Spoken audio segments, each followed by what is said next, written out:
అటు దేశంలో ఇటు రాష్ట్రంలో ఉద్యోగాల జాతర కొనసాగుతోంది.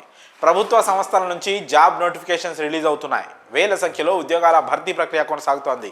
రైల్వేలు, ఆర్మీ, నేవీ, ఎయిర్ ఫోర్స్, విద్యుత్ సంస్థలు, ఆయిల్ కంపెనీలు, బొగ్గు గనులు ఇలా పలు కేంద్ర ప్రభుత్వ సంస్థలు ఉద్యోగాల భర్తీ చేపడుతున్నాయి.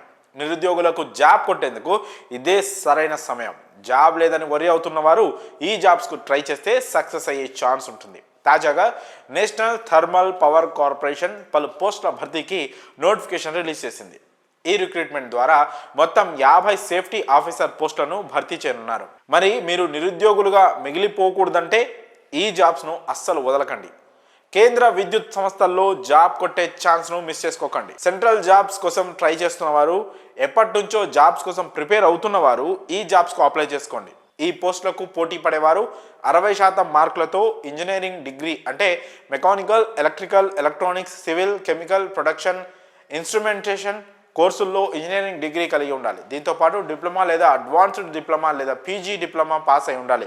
అభ్యర్థుల వయసు 45 ఏళ్లు మించి ఉండకూడదు. ఎస్సీ, ఎస్టీ అభ్యర్థులకు 5 ఏళ్లు, ఓబీసీ అభ్యర్థులకు 3 ఏళ్లు వయో సడలింపు ఉంటుంది. ఈ ఉద్యోగాలకు అభ్యర్థుల విద్యార్హతలు, అప్లికేషన్ షార్ట్ లిస్టింగ్, స్క్రీనింగ్, రాత పరీక్ష, ఇంటర్వ్యూ తదితరాల ఆధారంగా అభ్యర్థులను ఎంపిక చేస్తారు. ఈ పోస్టులకు ఎంపికైన వారికి నెలకు 30,000 నుంచి 1,20,000 వరకు జీతం ఉంటుంది.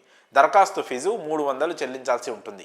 ఎస్సీ, ఎస్టీ, దివ్యాంగులు, మహిళా అభ్యర్థులకు అప్లికేషన్ ఫీజులో మినహాయింపు ఉంటుంది. దరఖాస్తు ప్రక్రియ నవంబర్ 26 నుంచే ప్రారంభమైంది. అర్హత, ఆసక్తి ఉన్నవారు ఆన్లైన్ విధానంలో డిసెంబర్ 10 వరకు అప్లై చేసుకోవచ్చు. అప్లై చేసుకోదలిచిన వారు పూర్తి వివరాల కోసం ఎన్టీపీసీ అధికారిక వెబ్సైట్ ntpc.co.inను సందర్శించాల్సి ఉంటుంది.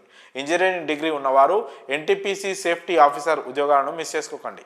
నెలకు 1,20,000 వరకు జీతం ఉండే ఈ జాబ్స్ను సాధిస్తే లైఫ్లో ఉన్నత స్థాయిలో స్థిరపడవచ్చు. మరి ఇంకెందుకు ఆలస్యం? ఈ పోస్టులకు అర్హత ఉన్న వాళ్ళు వెంటనే అప్లై చేసుకోండి.